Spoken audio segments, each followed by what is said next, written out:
పెళ్లిళ్ళు సావులకే పల్లెలకు పోతున్నాం, పనులు చేయలేక జనంలోకి పోవాలంటే జంకుతున్నాం అంటూ ఉన్నది ఉన్నట్టుగా కుండ బద్దలు కొట్టినట్టుగా స్పష్టంగా బ్రహ్మాండంగా చెప్పిండు. ఎవరు?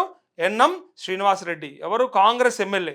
నిజంగా ఎంత దారుణమైన పరిస్థితి అంటే డైరెక్ట్గా కాంగ్రెస్ ఎమ్మెల్యే చెప్పినటువంటి మాట ఏమని, మేమేం చేయలేకపోతా ఉన్నాం, మా దగ్గర ఏమి లేవు, పెళ్లిళ్లకు సావులకు తప్ప వేరే దేనికి పోతలేమని ఓపెన్గా చెప్పేసిండు. ఆయన బయట విన్నాక నేను కూడా ఒకసారి ఇట్లా ఒక సెకండ్ ఆగిపోయినా, అరే ఏంది ఇట్లాంటి పరిస్థితి ఉందా అని చెప్పేసి. యాక్చువల్గా అది వేరే ఛానల్లో మాట్లాడాడు, అది చూపెట్టద్దు, లేకపోతే చూపిస్తుంటే నేను మీకు కానీ కనీసం వినిపించే ప్రయత్నం చేస్తా. ఆయన మాట్లాడిన మాటలు వినిపించే ప్రయత్నం చేస్తా.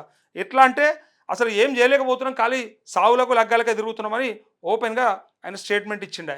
మా దగ్గర ఇంకా ఏమీ లేవు, 2-3 లక్షల రూపాయల పనులకు కూడా, జస్ట్ 2 lakhs ఆర్ 3 lakhs పనులకు కూడా మేము చేయించలేని పరిస్థితులలో ఉన్నాం, మమ్మల్ని నమ్ముతలేరు జనాలు, మేము పోతే ఏం చెప్పానో తెలుస్తలేదు, మా సిగ్గు పోతుందని చెప్పి బాధపడతా ఉన్నారు డైరెక్ట్గా కాంగ్రెస్ ఎమ్మెల్యేలు.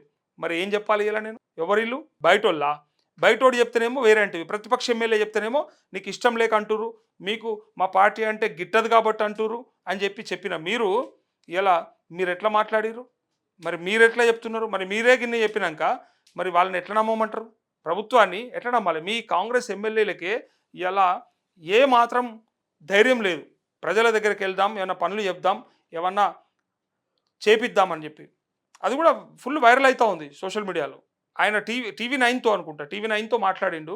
సో అది చెప్తే అంటే నేను అనేది ఓపెన్ చేస్తే ఓపెన్గా చూపెట్టకూడదు కాబట్టి, యూట్యూబ్లో కొన్ని మాకు కండిషన్స్ ఉంటాయి కాబట్టి డైరెక్ట్గా చూపించలేకపోతా ఉన్నా, కానీ కనీసం వినిపించే ప్రయత్నం చేస్తా అట్లా. ఎందుకంటే సెన్సేషనల్ కామెంట్స్ అవి, మామూలు కామెంట్స్ కావు అవి. దారుణంగా మాట్లాడేసిండు. అసలు మా దగ్గర పనులకు పైసలు లేవు, మేము ఏం చేయాలో తెలుస్తలేదు అని ఓపెన్గా ఆయనే చెప్పిండు. చూపిస్తానండి మీకు ఆయన మాట్లాడిన మాటలు, అన్ని మాట్లాడిండు. ఇప్పుడు మీకు కూడా ప్రాబ్లం వచ్చింది, మరి మీరే ఏం చేయలేకపోతున్నామని డైరెక్ట్గా ఓపెన్గా చెప్పుకోరు. మరి మీ పరిస్థితి ఏంది? మరి మీరు ఏం చేస్తారు? ఇంకా సాక్షాత్తు మీ ఎమ్మెల్యేలే ఇట్లాంటి మాటలు మాట్లాడినాక, ఒక ఎమ్మెల్యేనేమో మదన్ మోహన్, గుర్తుండాలి మీకు, ఎల్లారెడ్డి, ఆ ఎమ్మెల్యేనేమో డైరెక్ట్గా వరల్డ్ బ్యాంకే లెటర్ రాస్తాడు, ఏమని, జరా అప్పు ఇయ్యరని చెప్పి. వరల్డ్ బ్యాంక్ అప్పు ఒక ఎమ్మెల్యే అడుగుతాడు. ఆయనతో కూడా మాట్లాడే ప్రయత్నం చేద్దాం, శ్రీనివాసరెడ్డితో కూడా మాట్లాడే ప్రయత్నం చేయాలి, తప్పకుండా అడగాలి. మరి మీకే వస్తలేవంటే మరి ఎవరికి చేస్తారు మీరు, మీతో అవుతుందా అని చెప్పి అడిగేది ఉన్నది ఖచ్చితంగా. బట్ ఆయన మాత్రం మాట్లాడిన వీడియోని మీకు చూపిస్తాను నేను. అయితే ఇక్కడ వార్త అయితే చూసారు కదా, ఇగో పనులు చేయలేక జనంలోకి పోవాలంటే జంకుతున్నాం, 1-2 లక్షల పని కూడా చేయలేకపోతున్నాం, ఈ పని శాంక్షన్ చేస్తున్నా చేసుకోండి అని చెప్పే సాహసం రాష్ట్రంలో ఒక్క ఎమ్మెల్యేకి కూడా చేస్తలేరు. కాంగ్రెస్ ఎమ్మెల్యేకే ఇలాంటి గతి ఉంటే మరి వేరే ఎమ్మెల్యేల పరిస్థితి ఏంది? బీజేపీ ఎమ్మెల్యే పరిస్థితి ఏంది? ఎంఐఎం ఎమ్మెల్యే పరిస్థితి ఏంది? బీఆర్ఎస్ ఎమ్మెల్యేల పరిస్థితి ఏంది? ఇంకా ఇక సిపిఎం మనకు ఎరక. ప్రభుత్వం ఇన్ని కోట్ల అప్పు తెచ్చి ఏం చేస్తున్నట్టు కాంగ్రెస్ ఎమ్మెల్యే ఎన్ఎం శ్రీనివాసరెడ్డి అసహనం అంటూ ఓపెన్గా చెప్పిండు. నిజంగా ధైర్యం ఉన్నటువంటి నాయకుడే. మా పరిస్థితి బాగలేదు అని చెప్పి ఓపెన్గా ఆయనే స్టేట్మెంట్ ఇచ్చిండు. చూడరు, ఆయన ఏదో అక్కడిక్కడ అన్నది కాదు, ఓపెన్గా మీడియాలో పెళ్లిళ్ళు సావులకే పోతున్నాం, అంతకుమించి ఏం లేదంటే మిమ్మల్ని గెలిపించుకున్నందుకు మా కర్మ, మా దరిద్రం అది, ఒక్క పని చేయలేక ఊర్లకు పోవాలంటే జంకుతున్నాం. ఇగో సొంత కాంగ్రెస్ ప్రభుత్వంపై మరో ఎమ్మెల్యే ఆక్రోశం, ఆవేదన, అసహనం వెలగక్కారు. ఇటీవల ఓ టీవీ ఛానల్ నిర్వహించిన చిట్చాట్లో మహబూబ్నగర్ ఎమ్మెల్యే ఎన్ఎం శ్రీనివాసరెడ్డి చేసిన వ్యాఖ్యలు కాంగ్రెస్ ప్రభుత్వంలో తీవ్ర దుమారం రేపుతున్నాయి. ఎమ్మెల్యేలు చావులకు శుభకార్యాలకు తప్ప గ్రామాల్లోకి వెళ్ళడానికి జంకుతున్నారని ఎన్ఎం కుండబద్దలు కొట్టడం అధికార పార్టీని ఇరకటంలో పడేశాయి. నిధులన్నీ పట్టణాలకే పరిమితం అవుతున్నాయి, మైగ్రేషన్ పెరుగుతోంది, గ్రామాల్లో అశాంతి నెలకొంది, చిన్న సౌకర్యాలు కూడా గ్రామాలకు వెళ్ళట్లేదు, క్యాపిటల్ ఇన్వెస్ట్మెంట్ గ్రామాలకు పోవడం లేదు, వేల కోట్లన్నీ పెద్ద పెద్ద పట్టణాలకే పరిమితం అవుతున్నాయి, లక్షల కోట్లు అప్పు తెచ్చి ఏం చేస్తున్నారు? మేము అడిగితే నొప్పి అవుతుంది రేవంత్ రెడ్డికి, కాంగ్రెస్ కార్యకర్తలకి, అంటే కొంతమంది వన్ సైడ్గా మాట్లాడే దొంగలకి, సన్నాసులకి మేము మాట్లాడితే నొప్పి అవుతుంది. ఎందుకు అరుస్తున్నారు, ఎందుకు అట్లా మాట్లాడుతున్నారు, ఎందుకు వాగుతున్నారని మాట్లాడతారు. ఒరే దొంగల్లారా, ఒరే సన్నాసులారా, ఇది చూడరు. ఇప్పుడు నేనేం చెప్పాలి మరి? మేము మాట్లాడితే ఆవేశంగా మాట్లాడుతుర్రు, లేకపోతే తాగి మాట్లాడుతుర్రు, లేకపోతే ఊగి మాట్లాడుతుర్రు, లేకపోతే ఇదంటుర్రు అదంటుర్రు. మీ ఎమ్మెల్యే చెప్తున్నారు, సిగ్గుండాలి నీకు కొంచెం అన్న. ఇప్పుడు ఎప్పుడు సమాధానం ఈయనకి? మమ్మల్ని అన్నాడు కాదు, వాళ్ళు అన్నారు కాబట్టి దానికి ఆ ఇంపాక్ట్ కంటిన్యూ చేయాలి కాబట్టి ఉన్నది ఉన్నట్టుగా ప్రజలలో ఏముందో మేము చెప్తాం. ప్రజలలో మేము ఉన్నది చెప్తారేమో మీకు నొప్పి అయింది. మీ ఎమ్మెల్యే చెప్పాడు, ఏం బిక్తారు ఇప్పుడు? చెప్పుండ్రి అంటుర్రు ఇప్పుడు కార్యకర్తలు, నికార్సైన కార్యకర్తలు. ఎందుకంటే ఆ దొంగలు ఈ దొంగలు, ఆ పార్టీలకి ఈ పార్టీలకి వచ్చిన దొంగలు కాదు, నిజమైన కాంగ్రెస్ కార్యకర్త బాధపడుతుండు. అసలైన కాంగ్రెస్ కార్యకర్తకి నిజంగా నొప్పి అవుతుంది. ఈ దొంగలు అలకెళ్ళి ఇలకెళ్ళి వచ్చి ఇలా మా ఇజ్జత్ తీస్తున్నారని. ఏంటంటే ఇది అంటారు కదా, ముందున్న చెవుల కన్నా వెనకొచ్చిన కొమ్ములు ఓవర్ యాక్షన్ చేస్తాయి అన్నట్టు ఇలా ఆల్రెడీ ఎవరైతే కష్టపడి జెండాలు మోసిన కార్యకర్తలు ఉన్నారో వాడేమో సైలెంట్గా ఉంటాడు, వీడు కొత్తగా వచ్చిన కాబట్టి ఓవర్ చేస్తాడు. నేను గొప్ప, నేను అది మా సార్ ముందర చూపించుకోవాలి కదా, మేము పీక్ పడగొట్టామని చెప్పాలి కదా.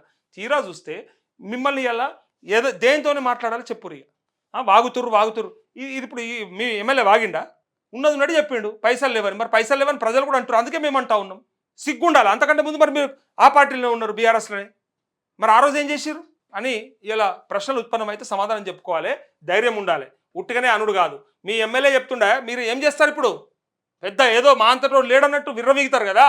మందంటే ప్రతిపక్షాలంటే వాళ్ళ మీద పడతారు, బీజేపీ వాళ్ళకంటే వాళ్ళ మీద పడతారు, బీఆర్ఎస్ వాళ్ళంటే వాళ్ళ మీద పడతారు, లేదా మీడియా ఛానళ్ళు పెట్టి మాలాంటి వాళ్ళు మాట్లాడితే మమ్మల్ని అంటారు, జర్నలిస్టులు అంటే మమ్మల్ని కూడా అనేస్తారు. కానీ మరి మీ ఎమ్మెల్యే అంటే నీ తలకాయ ఆడబెట్టుకుంటామని అడుగుతా ఉన్నా. ఒక్కొక్కరికి సమాధానం మీ తలకాయ ఆడబెట్టుకుంటావు, నీ ఎమ్మెల్యే అంటా ఉన్నాడు ఇవాళ తమాషాలు అయిపోతున్నాయి అని ప్రజలు అనుకుంటా ఉన్నారు. దీనికి కావాల్సిన డాక్యుమెంటేషన్ కూడా తయారవుతా ఉంది. ఖచ్చితంగా 25 కోట్లు ఎమ్మెల్యే ద్వారా నియోజకవర్గాల్లో గ్రామాల్లో పెడితే అది కూడా నియమ నిబంధనల ప్రకారం కలెక్టర్ ఆధీనంలో పెడితే 50% వివిధ శాఖల ఇబ్బందులు తొలగిపోతాయి.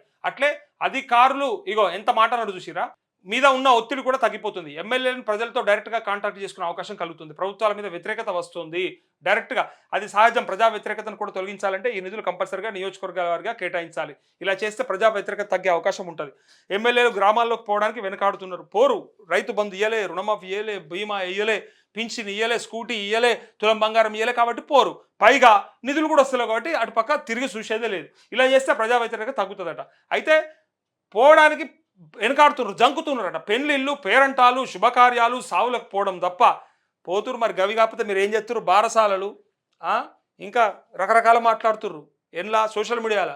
పెద్ద మనిషి అయితే ఆ ఫంక్షన్లు, సమర్థ ఫంక్షన్లు పోవడు, లేకపోతే పురుడు చేస్తే ఆ ఫంక్షన్లకు పోవడు, గివిటికే ఉన్నారు మీరు.